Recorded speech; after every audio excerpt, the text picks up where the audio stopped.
One quiet moment of closeness pulled us together in a way I never saw coming, blurring the line between loyalty and longing in ways that would change everything. That summer still lives vividly in my memory. Long, hot days in a town where time seemed to slow down. We filled them with bike rides along empty roads, sneaking snacks from the fridge, and watching the sky slip into a deep purple dusk. But this isn't just about any summer day. It all started with my uncle's voice. Low, inviting, laced with a secret he promised would make things interesting for both of us. He wasn't my uncle by blood. More like an old family friend I'd always called uncle. A little older than the others around, with a quiet charm and that mysterious air that made people lean in when he spoke. I wasn't immune. If anything, I hung on his every word more than anyone. One evening, he found me out on the back porch, thumbing through an old book I'd picked up to pass the time. He sat beside me, thoughtful. "You look bored," he said, a half-smile tugging at his lips. I shrugged, trying to act cool. "Not much to do around here." He chuckled, a warm, familiar sound. "Maybe you're just not looking in the right places." He leaned in a little, his voice dropping. "I've got something in mind, something to shake things up. But it's not for everyone. Only someone I trust." A rush of excitement hit me, part thrill, part curiosity. "What do you mean?" I asked, trying to stay calm even as my heart picked up. He didn't answer right away, just gave me a knowing look and gestured for me to follow. I didn't hesitate. I just got up and trailed after him, across the yard and toward the woods behind the house. The world seemed to shift as we walked, like everything around us faded into the background. It felt surreal, like I was about to see things in a way I never had before, like I'd been handed a lens that would change how I saw everything. We stopped near an old tree with roots that curled deep into the earth like fingers guarding secrets. He looked back at me, hesitating slightly. "Promise you won't tell anyone," he said, voice softer now, almost unsure. "I promise," I said, barely able to hide how eager I was. He reached into his pocket and pulled out a small silver key, worn, aged, glowing faintly in the fading light. He placed it in my palm, its cool weight pressing into my skin. "What's this?" I asked, my mind racing. "It's to a place no one else has seen," he said, eyes locked on mine. "And if you're up for it, I'll take you there." Part of me wondered if this was some kind of joke, but the look on his face was too serious, too sincere. I nodded, heart pounding. He took my hand and led me back toward the house, then down a narrow path I'd always assumed led nowhere. We walked in silence, the forest sounds wrapping around us like a hush. Eventually, we reached a shed I'd never noticed before, hidden by overgrowth, weathered and forgotten. He stopped in front of it, turned to me with that same knowing look. "Remember," he said softly, "you promised." I nodded, holding my breath as he pushed the door open. Inside, the air was thick with the scent of old wood and something else, metal and oil. He flicked on a small light, and for the first time I saw the shed clearly. Tools hanging on the walls, some rusted, some gleaming. In the center, a workbench cluttered with blueprints and notebooks. Felt like a scene from a spy movie. "This is where I come to think," he said quietly. "Where I work on things no one else knows about." I stared in awe. The space buzzed with energy, like it was holding secrets too big for words. "What kind of things?" I asked, curiosity overpowering caution. He smiled, grabbing a pair of safety goggles from the bench and handing them to me. "Engineering, science, creativity, a bit of everything." As I slipped on the goggles, it felt like I was stepping into something bigger than myself, a doorway into a world I never knew existed. He started showing me his projects, explaining each one in vivid detail. A small motor he'd built from scratch, a rainwater collector, even an old radio that crackled to life under his touch. Each invention drew me in deeper. His passion was infectious, his stories layered with wonder. Time slipped away in that little room, like we were outside the rules of the world. But even as he spoke, I could tell there was more. Something unspoken behind his eyes. A hidden truth buried just beneath the surface. As night settled in and shadows deepened, he leaned back and gave me that look again. half smile, half secret. And this, he said, is just the beginning. There's more. If you're ready. I nodded, the weight of his words sinking in. I didn't know what was coming, but I knew I was stepping into something that would change everything. The days that followed felt like a dream. Each afternoon I'd wait for a call, a signal, anything to tell me it was time to go back. But he always kept me guessing. Like he knew how much the mystery was driving me wild. How much I craved that next discovery. My thoughts kept returning to the shed. That glow of the workbench, the hum of machinery, the look in his eyes when he shared a secret. When he finally invited me back, I felt a familiar rush. Excitement, yes, but something deeper too. Something that twisted in my gut with nerves and wonder. I told myself it was curiosity. But deep down I knew there was more. The air felt charged, like something important was about to happen. This time he was quiet as we walked. His expression distant, like he was wrestling with something he wasn't ready to say. We reached the shed. He pushed open the door and gestured for me to go in. Right away I could tell things had changed. The clutter was gone. The space felt intentional, prepared. Today's different, he said, his voice low. I want to show you something special. I watched him move to the workbench and pull out a small metal box. He opened it, revealing a handful of his projects, explaining each one in vivid detail. A small motor he'd built from scratch. A rainwater collector. Even an old radio that crackled to life under his touch. Each invention drew me in deeper. His passion was infectious. His stories layered with wonder. Time slipped away in that little room, like we were outside the rules of the world. But even as he spoke, I could tell there was more. Something unspoken behind his eyes. A hidden truth buried just beneath the surface. As night settled in and shadows deepened, he leaned back and gave me that look again. Half smile, half secret. And this, he said, is just the beginning. There's more. If you're ready. I nodded, the weight of his words sinking in. I didn't know what was coming, but I knew I was stepping into something that would change everything. The days that followed felt like a dream. Each afternoon I'd wait for a call, a signal, anything to tell me it was time to go back. But he always kept me guessing. Like he knew how much the mystery was driving me wild. How much I craved that next discovery. My thoughts kept returning to the shed. That glow of the workbench, the hum of machinery, the look in his eyes when he shared a secret. When he finally invited me back, I felt a familiar rush. Excitement, yes, but something deeper too. Something that twisted in my gut with nerves and wonder. I told myself it was curiosity. But deep down I knew there was more. The air felt charged, like something important was about to happen. This time he was quiet as we walked. His expression distant, like he was wrestling with something he wasn't ready to say. We reached the shed. He pushed open the door and gestured for me to go in. Right away I could tell things had changed. The clutter was gone. The space felt intentional, prepared. Today's different, he said, his voice low. I want to show you something special. I watched him move to the workbench and pull out a small metal box. He opened it, revealing a handful of. I told a different story. There was a spark in them, a flicker of the same curiosity I felt. The days that followed were steeped in a kind of quiet intensity. A shift had taken place, unspoken but undeniable. We spent more time together in the shed, surrounded by tools, scraps of invention, and lingering silence. He told me stories about dreams he once had, and the kind of man he thought he'd become. Each story peeled back a layer I hadn't seen before. Each word made him more real, and more of a mystery. But there was one evening I'll never forget. The air was heavier than usual, thick with something neither of us named. We were sitting on the floor, our shoulders barely touching, blueprints and gears scattered around us. He was telling me about a road trip he'd taken when he was younger, a journey that changed the way he saw everything. I think that's when I realized life doesn't wait, he said, his voice low and thoughtful.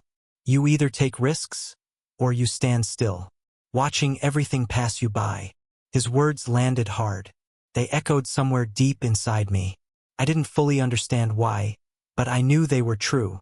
I felt something stir in me, a need to see the world the way he did, to feel it the way he seemed to, with intensity, with purpose. "What kind of risks did you take?" I asked, my voice barely above a whisper. He looked at me, a faint smile ghosting his lips. "The kind most people wouldn't understand," he said quietly. "The kind that leave a mark, that never fades."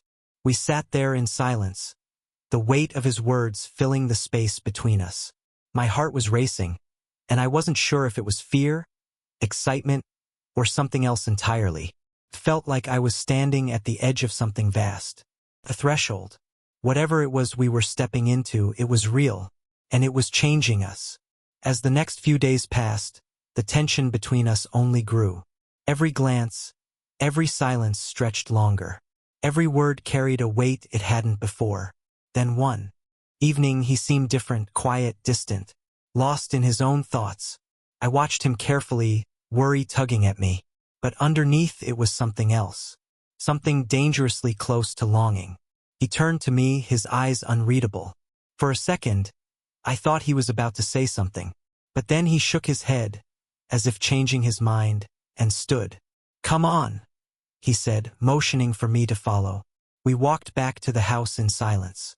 The night air was cool, brushing against my skin like a warning or an invitation. I felt it again, that sense that something was coming, that we were standing on the edge of a moment that would tip everything.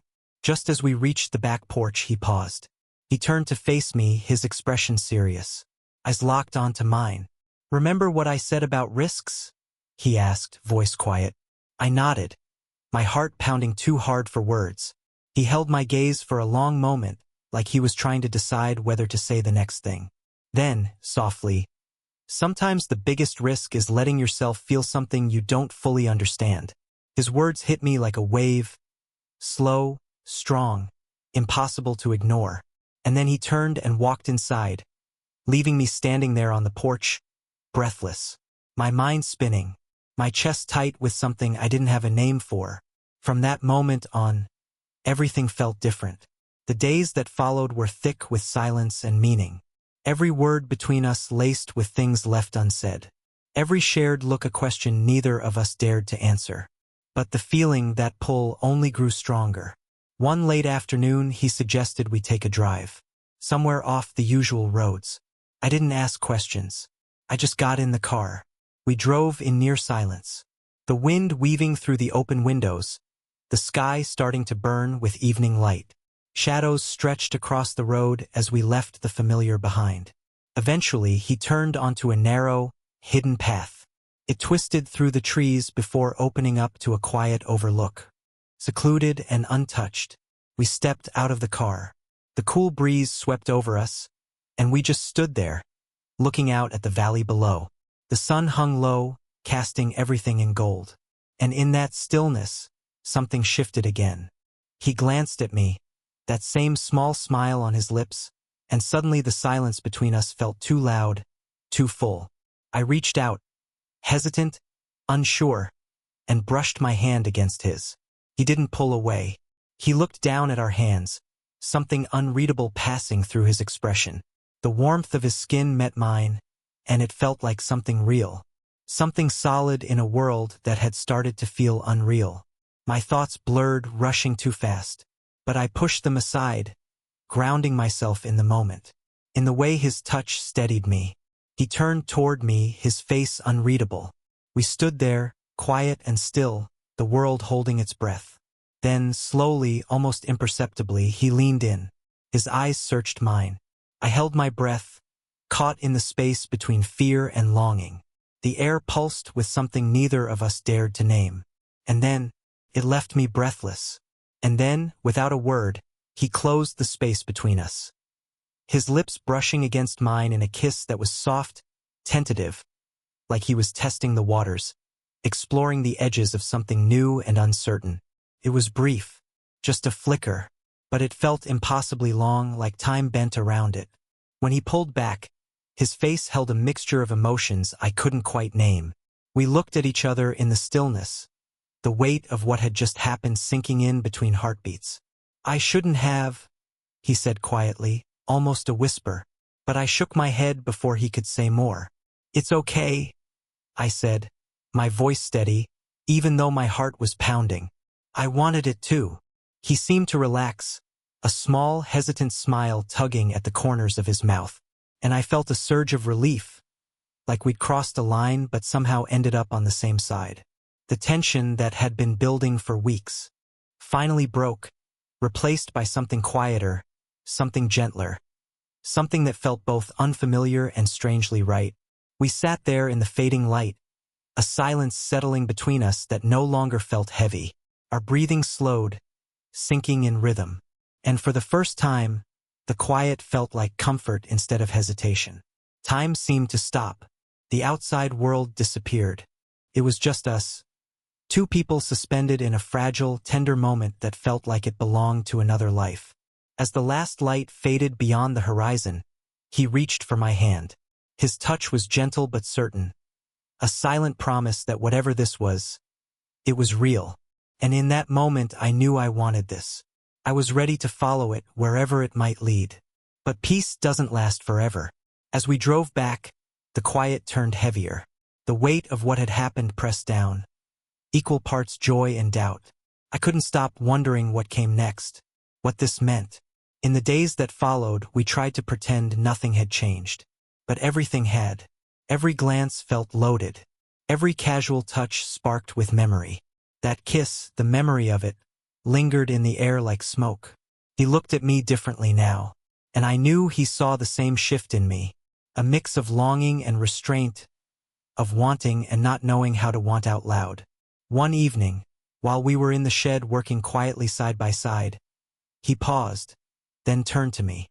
"Are you okay with this?" he asked, his voice soft, barely above the hum of the tools around us. His eyes were searching mine, and I felt my chest tighten. "I am," I said honestly, even though my heart was racing. I didn't expect it to feel like this." He smiled, quiet, almost sad smile, like he knew exactly what I meant. "Neither did I," he said, his voice thick with something unspoken. "But sometimes, things just happen." We fell into silence again, his words echoing between us. Not a silence of avoidance, but of recognition. We were both trying to process something we hadn't asked for, something we didn't plan. It felt like we were standing on the edge of something vast, something beautiful and terrifying. Yet even through the uncertainty, I felt calm, a quiet sense of rightness. Like this connection, whatever it was worth leaning into. The days blurred after that. A series of stolen glances, quiet conversations, subtle touches that meant more than words ever could.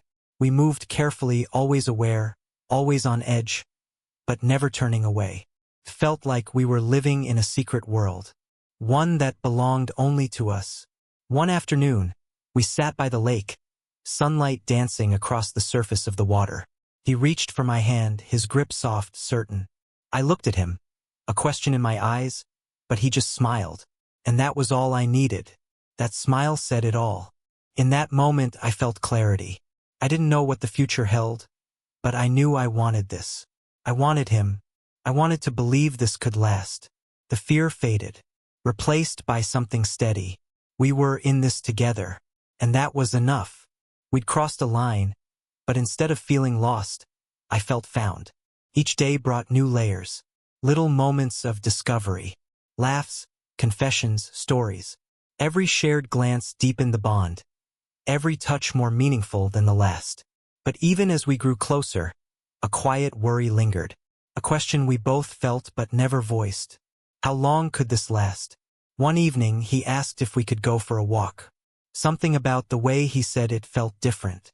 His voice quiet, his shoulders tense, like something was weighing on him. We followed the usual path toward the lake, the sky growing darker, the air cool with the promise of rain. When we reached the water's edge, he stopped, just stood there, staring out at the still surface, his hands in his pockets. The silence stretched. Then he turned to me, his gaze steady, deeper than usual, like he was letting me see something he usually kept hidden. "I don't want to lose this," he said softly. "But I know. Can't last. Not like this." His words cut deep. I felt a sharp pang in my chest. Not surprise, but the ache of hearing aloud what I'd been afraid to admit. I took a breath, tried to speak past the tightness in my throat. "We don't have to know everything right now," I said, my voice barely audible. "We can take it one day at a time." He nodded, but his smile didn't reach his eyes. "But what happens when the days run out?" I looked away, the weight of his question pressing against the fragile hope I'd been clinging to. "I don't know," I said finally, my voice trembling, "but I'd rather have this, whatever this is, than live with the regret of not trying." He exhaled slowly, then reached for my hand. His fingers wrapped around mine, warm and grounding. We stood there, just holding on, saying nothing, because we didn't need words to understand what was between us. Whatever this was, we had it now. And for the moment, that was enough. Later, we sat by the shore as the night deepened, talking quietly, letting the time slip by like the ripples across the lake. There was peace in it, a kind of calm that was both comforting and bittersweet, because somewhere deep down we both knew it was temporary. But that didn't make it any less real. And as the sky began to brighten, the soft light of dawn painting the horizon, I felt a quiet acceptance settle in me. Even if we didn't know what came next, even if this couldn't last forever, what we had now, it mattered. Our path might have been uncertain, but it was worth every risk, every fear. In the days that followed, we settled into a quiet rhythm, an unspoken agreement to live in the present, to hold on to each moment as it came, without questioning what came next. Afternoons were spent in the shed, working on half-finished projects and sharing pieces of ourselves in the stories we told.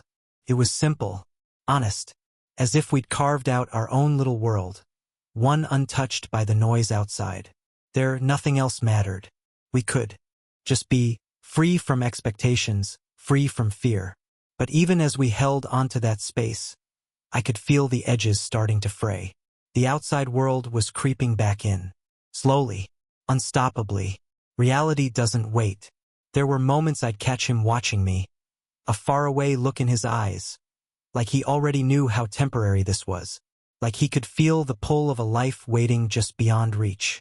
One afternoon, while the soft ticking of a clock filled the quiet space between us, he turned to me. "Do you ever wonder what would have happened if things were different?" he asked gently, his voice laced with hesitation.